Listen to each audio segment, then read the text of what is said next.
श्री गणेशाय नमः। श्री सरस्वतये नमः। श्री गुरुदेव चरण कमलेभ्यो नमो नमः। ओम नमो भगवते वासुदेवाय। श्री राधा कृष्णाय नमो नमः। श्री रामचंद्र डोंगरे जी महाराज द्वारा रचित श्रीमद्भागवत रहस्य अध्याय 13। भागवत के 2 श्लोकों के श्रवण से शुकदेव जी का चित्ताकर्षण। व्यास जी ने शिष्यों से कहा कि शुकदेव जी जिस वन में समाधि में बैठे हों वहां आप जाइए और वे सुने इस प्रकार के 2 श्लोकों का गान कीजिए। ये 2 श्लोक उनको सुनाइए। शुकदेव जी का हृदय गंगाजल जैसे शुद्ध है। जल शुद्ध और स्थिर हो तो उसमें शुद्ध प्रतिबिंब पड़ता है।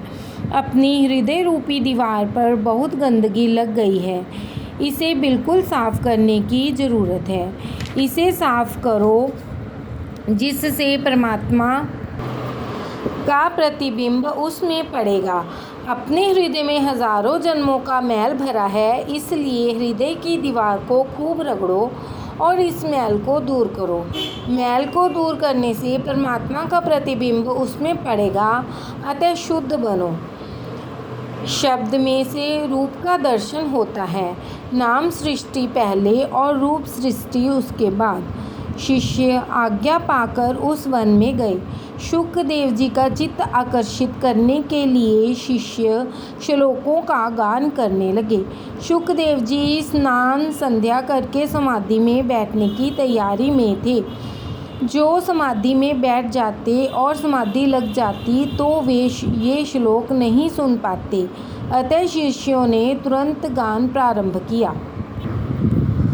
वरहापीडं नटवर वपु कर्णयो कर्णिकारं बिभ्रदवासं कनककपिशं वैजन्ती च मालां रन्ध्रान् वेणोरधर सुधया पूरयन् गोपवृन्दैर्वृन्दारण्यस्वपदरमणं प्राविशद गीतकीर्तिः।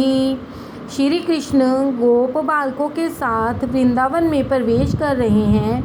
उन्होंने मस्तक पर मोर मुकुट धारण किया है और कानों पर कनेर के पीले पीले पुष्प, शरीर पर पीला पीतांबर और गले में 5 प्रकार के सुगंधित पुष्पों की बनी बैजंती माला पहनी है। रंगमंच पर अभिनय करने वाले श्रेष्ठ नृत्य जैसा क्या सुंदर वेश है। बांसुरी के छिद्रों को वे अपने अधरामृत से भर रहे हैं। उनके पीछे पीछे गोप बालक उनकी लोक पावन कीर्ति का गान कर रहे हैं। इस प्रकार वैकुंठ से भी श्रेष्ठ यह वृंदावन धाम उनके चरण चिन्हों से अधिक रमणीय बना है। मोर श्री कृष्ण को प्यारा लगता है। मोर काम सुख इंद्रियों को नहीं भोगता है। संसार के काम सुख को भूलने वाला ही ईश्वर दर्शन कर सका है। प्रभु के साथ मैत्री करनी हो तो काम के साथ मैत्री छोड़नी होगी।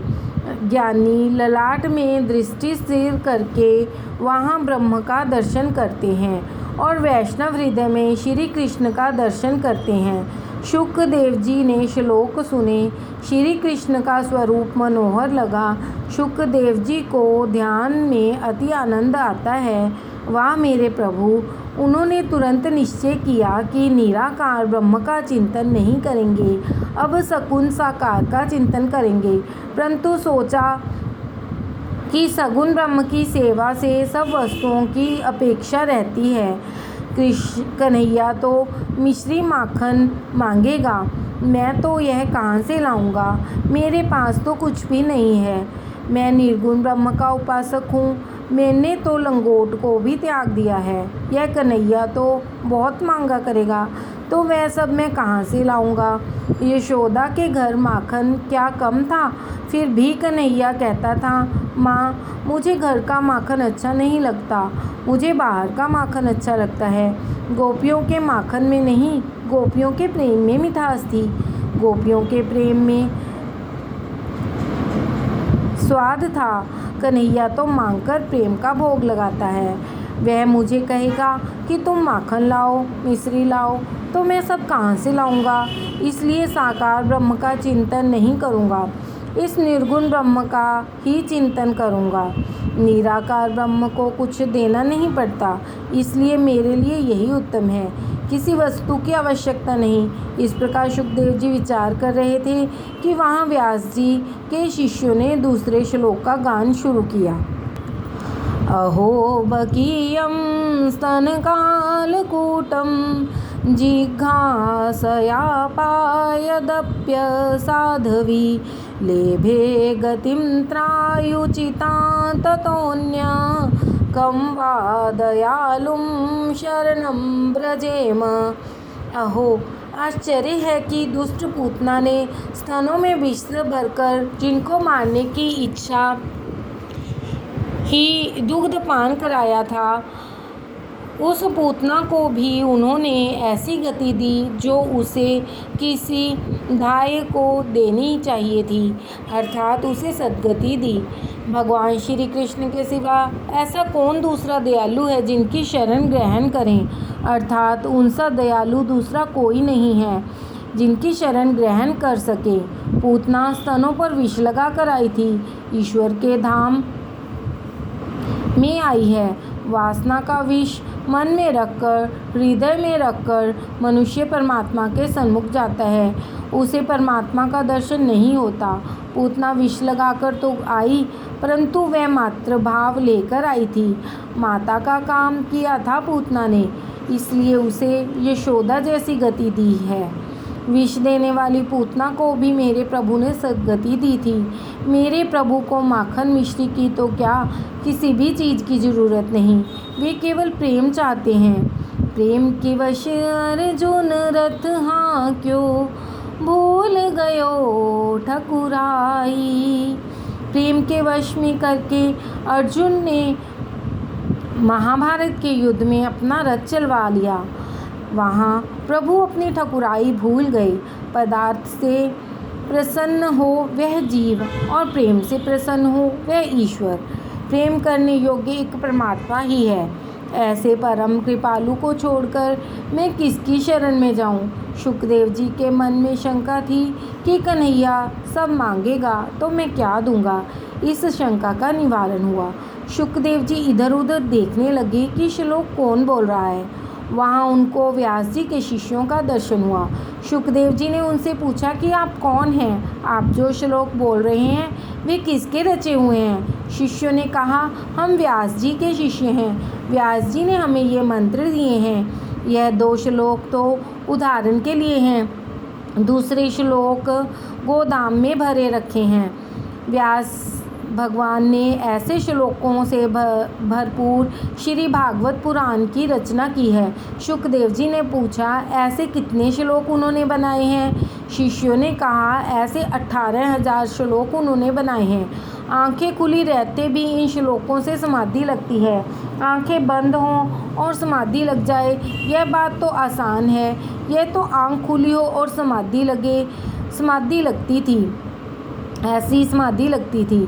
साधो सहज समाधि भली। शुकदेव जी ने सोचा, व्यास जी मेरे पिता हैं, मैं उनका उत्तराधिकारी हूँ, मैं पिता के पास जाकर पुराण सुनूंगा। आज शुकदेव जी को भागवत शास्त्र पढ़ने की इच्छा हुई। कन्हैया की लीला सुनकर उनके चित्त आकर्षित हुआ। योगियों का मन भी इस कृष्ण कथा से खींचता है। निर्ग्रंथ शुकदेव जी को भागवत शास्त्र सुनने की और अध्ययन करने की इच्छा हुई। भागवत के श्लोक सुनकर शुकदेव जी का चित्त आकर्षित हुआ। निर्गुण ब्रह्म का उपासक सगुण ब्रह्म के पीछे पागल हो रहा है। 12 साल बाद आज शुकदेव जी व्यास जी के आश्रम में दौड़ते हुए आए हैं। शुकदेव जी ने व्यास जी को साष्टांग दंडवत प्रणाम किया। व्यास जी ने शुकदेव जी को छाती से लगाया और माथा चूमा। शुकदेव जी ने कहा, पिताजी ये श्लोक मुझे पढ़ाओ।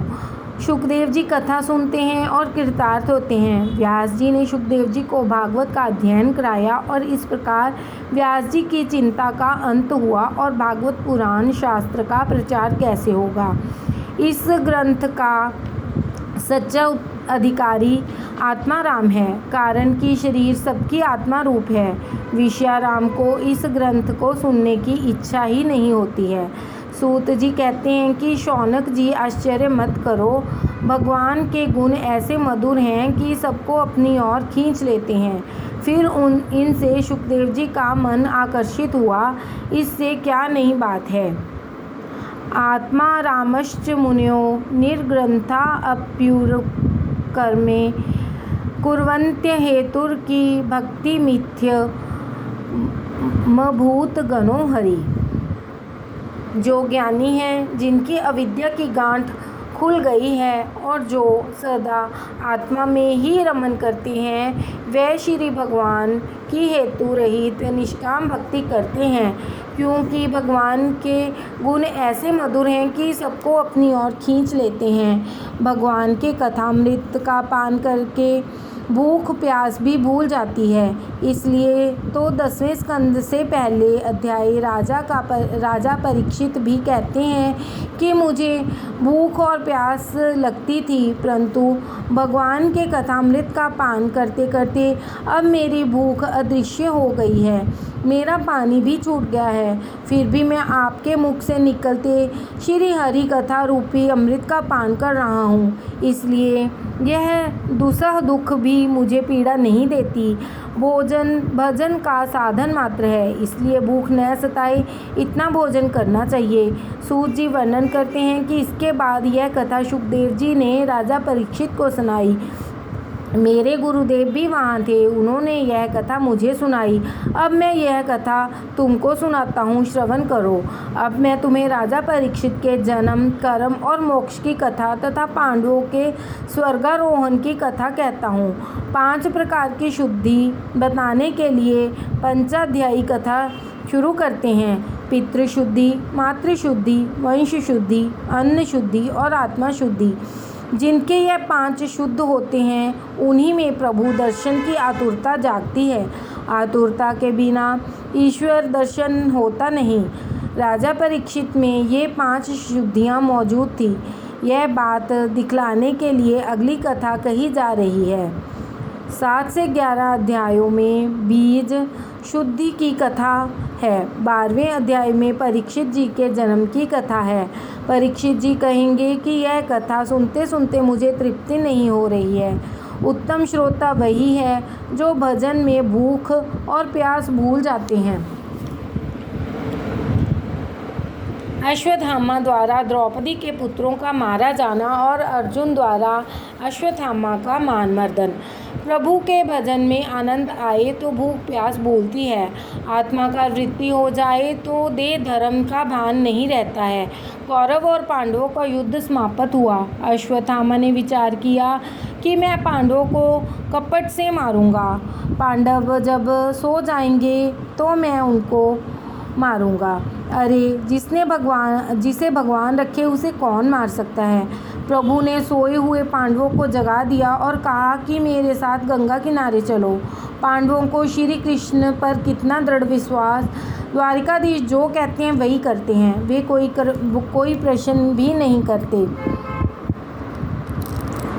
पांडवों को प्रभु पर पूर्ण विश्वास था। पांडव स्वतंत्र नहीं थे मगर प्रभु के अधीन थे। आजकल स्वतंत्रता का अलग अर्थ करते हैं। जिनके जीवन में संयम है, जो परमात्मा के अधीन हैं, वही स्वतंत्र हैं। ऐसे पांडवों के कुल में परीक्षित का जन्म हुआ। पांडवों को लेकर श्री कृष्ण गंगा किनारे आते हैं। प्रभु के कहने पर द्रौपदी के पुत्र नहीं आए। बालक बुद्धि है ना, वे बोले आपको तो नींद नहीं आती, हमको तो नींद आती है, आपको जाना हो तो जाओ। परिणाम यह हुआ कि अश्वत्थामा ने द्रौपदी के 5 पुत्र मार दिए। दुख में समझदारी आती है। प्रभु के एकाध दुख मांगो तो जिससे अकल ठिकाने रह सके। जो सब प्रकार सुखी हो जाता है वह दीन बनकर प्रभु के सामने नमन नहीं करते। आज कृष्ण निष्ठुर बने हैं, द्रौपदी के आंसुओं को देखते नहीं। आज द्रौपदी रो रही हैं, परंतु द्वारिकाधीश को दया नहीं आती है। नहीं तो द्रौपदी का रुदन श्री कृष्ण सहन नहीं होता था। पहले तो जब जब जरूरत पड़ी तब तब द्रौपदी के आंसू पहुँचने दौड़ते चले आते थे। यह जीव इस प्रकार से सुखी हो यह योग्य नहीं। एक दुख मनुष्य के हृदय में होना ही चाहिए, जिस दुख से विश्वास हो कि प्रभु के सिवा मेरा और कोई नहीं है। हर एक महापुरुष पर दुख आए हैं। परमात्मा ने सोचा कि पांडवों को पृथ्वी का राज मिला है, संपत्ति भी भरपूर है, सब प्रकार से पांडवों सुखी हों यह ठीक नहीं है। पांडवों को इस अति दुख सुख में शायद अभिमान हो जाएगा तो इनका पतन होगा। ऐसे शुभ हेतु से ठाकुर जी कभी कभी निष्ठुर हो जाते हैं। सुख में पांडव भगवान को न भूलें, इसलिए उन्होंने उनको यह दुख दिया। भगवान दुख में जीव की गुप्त रीति से सहायता करते हैं। अश्वत्थामा और अर्जुन का युद्ध हो रहा है। अर्जुन ने अश्वत्थामा को मारने की प्रतिज्ञा ली थी, परंतु मारने की हिम्मत नहीं हो रही थी। गुरुपुत्र गुरु का स्वरूप है। अश्वत्थामा को बांधकर उसे खींचकर द्रौपदी के पास लाया। द्रौपदी आंगन में बैठी हुई शोक में डूबी हुई थी। अश्वत्थामा की और यह दशा देखकर द्रौपदी दौड़ आई, अश्वत्थामा को वंदन करती हैं और कहती हैं कि मेरे आंगन में ब्राह्मण का अपमान नहीं करो। अपने 5 बालकों की हत्या करने वाले को द्रौपदी वंदन करती हैं और कोई साधारण वैरी नहीं है। 5 बालकों को मारने वाला आंगन में आया है, फिर भी यह ब्राह्मण है इसलिए प्रणाम करती हैं। आपका वैरी क्या आपके घर आंगन में आया हो तो क्या आप जय श्री कृष्ण कहेंगे? भागवत की कथा सुन सुन कर जीवन को सुधारो। वैर की शांति निर्वैर से होती है, प्रेम से होती है, वंदना से होती है। वही वैष्णव है जो वैर का बदला प्रेम से देता है। श्री कृष्ण का अर्थ यह है कि मुझे जो दिखता है वह सब कृष्णमय है। अश्वत्थामा सोचते हैं कि सचमुच द्रौपदी वंदनीय है, मैं वंदनीय नहीं हूँ। अश्वत्थामा कहते हैं, द्रौपदी, लोग जो तुम्हारी प्रशंसा करते हैं वह बहुत कम है। तुम वैर में बदला प्रेम से देती हो। द्रौपदी के गुणों से आज व्यास जी भी तन्मय बने हैं। द्रौपदी को उद्देश्य कर कहते हैं कि वाम संभावा, केवल कोमल स्वभाव वाली, सुंदर स्वभाव वाली, जिसका स्वभाव अति सुंदर हो वही श्री कृष्ण का प्यारा है। शरीर जिसका सुंदर हो वह ठाकुर जी को सर्वथा प्रिय नहीं लगता, परंतु जिसका स्वभाव सुंदर हो वह ठाकुर जी को सर्वदा प्रिय लगता है। स्वभाव सुंदर कब बनता है? अपकार का बदला भी उपकार से देंगे तब। द्रौपदी बोल उठी कि उनको छोड़ दो, उन्हें मारो नहीं, वे गुरुपुत्र हैं। जो विद्या गुरु द्रोणाचार्य जी ने अपने पुत्र को नहीं दी वह आपको दी है। क्या आप यह सब भूल गए हैं? ब्राह्मण परमात्मा का स्वरूप है। गायें लूली लंगड़ी बांझ हो तो भी गाय का शकुन मानते हैं, भैंस का शकुन कभी नहीं मानते हैं। गाय और ब्राह्मण माननीय हैं। द्रौपदी तो दया का स्वरूप है। दया रूप द्रौपदी के साथ जब तक हृदय शादी न करे तब तक श्री कृष्ण उसके सारथी नहीं बनते। अर्जुन जीवात्मा गुड़ाकेश और श्री कृष्ण ऋषिकेश हैं। यह जोड़ी तो इस शरीर रूपी रथ में बैठी है। इंद्र रूपी घोड़ों को का रथ प्रभु को सौंपेंगे तो कल्याण होगा। इंद्रियों के स्वामी श्री कृष्ण ऋषिकेश हैं। युधिष्ठिर यही धर्म है, भीम यही बल है, नकुल सहदेव यही बुद्धि और ज्ञान है। इन 4 गुणों वाला जीव यह अर्जुन है। ये गुण कब शोभायमान होते हैं? जब द्रौपदी दया उनकी पत्नी बनती है। जीव दया द्रौपदी के साथ विवाह करता है तभी। द्रौपदी कैसे मिले? जब धर्म को बड़ा माने तभी। परमात्मा सारथी भी तब बनता है और उसी का होता है जो धर्म को बड़ा मानता है। आज तो लोग धर्म को बड़ा ही नहीं मानते, धर्म को बड़ा मानते हैं। उसी कारण संयम और सदाचार जीवन में से निकल गए हैं। मानव जीवन में धन मुख्य नहीं है, धर्म मुख्य है। धन धर्म की मर्यादा में रहकर ही प्राप्त करना चाहिए। आपको कोई कार्य करना हो तो पहले धर्म से पूछो कि यह कर्म करने से मुझे पाप तो नहीं लगेगा। आप अर्जुन जैसा जीवन गुजारोगे तो भगवान आपका सारथी बनेगा। द्रौपदी ने अश्वत्थामा को बचाया और अर्जुन को कहा कि उसको भी मार देंगे तो भी मेरे 5 पुत्रों में से एक भी वापस नहीं आएगा। परंतु अश्वत्थामा को मारने से उनकी माता गौतमी को अति दुख होगा। मैं अभी सधवा हूँ। अश्वत्थामा की माता विधवा है। वह पति की मृत्यु के बाद पुत्र के आश्वासन पर जीती है। वह जब रोएगी तो मैं नहीं देख सकूँगी। किसी का आशीर्वाद नहीं लेंगे तो कुछ नहीं, मगर किसी की ठंडी सांस नहीं लेना। कोई ठंडी सांस दे ऐसा कोई कर्म नहीं करना चाहिए। जगत में दूसरों को रुलाना नहीं, आप रो लेना। रोने से पाप जलता है। रोने से एक दिन परमात्मा सुनता है, कृपा करता है। रोने से सुखी हुआ जा सकता है। भीम अर्जुन से कहते हैं, ऐसे बाल हत्यारे पर भी दया होती है क्या? तुम्हारी प्रतिज्ञा कहाँ गई? द्रौपदी बार बार कहती है, मारना नहीं। अब अर्जुन सोच में पड़ गए। श्री कृष्ण ने आज्ञा दी कि द्रौपदी जो कह रही है वह बराबर है। द्रौपदी के दिल में दया है। भीमसेन कहते हैं कि मनुस्मृति में कहा गया है कि आताताई को मारने से पाप नहीं। धर्म प्रमाण से भी आताताई को, अश्वत्थामा को मारने से पाप नहीं। श्री कृष्ण भी मनुस्मृति को मान्य रखकर उत्तर देते हैं कि ब्राह्मण का अपमान यह भी उसके लिए मृत्यु के बराबर है। अतः अश्वत्थामा को मारने की जरूरत नहीं, उसका अपमान करके निकाल दो। अश्वत्थामा के मस्तक नहीं काटा, परंतु उसके माथे पर जन्म सिद्ध मणि थी, वह निकाल ली। अश्वत्थामा तेजहीन हो गए। अब भीमसेन ने भी सोचा कि अब उसको मारने से क्या बाकी रहा है। अपमान तो मरण से भी विशेष है। अपमान प्रतिक्षण मारने के बराबर है। अश्वत्थामा ने सोचा, इससे तो मुझे मार ही दिया होता तो अच्छा था। राधे राधे।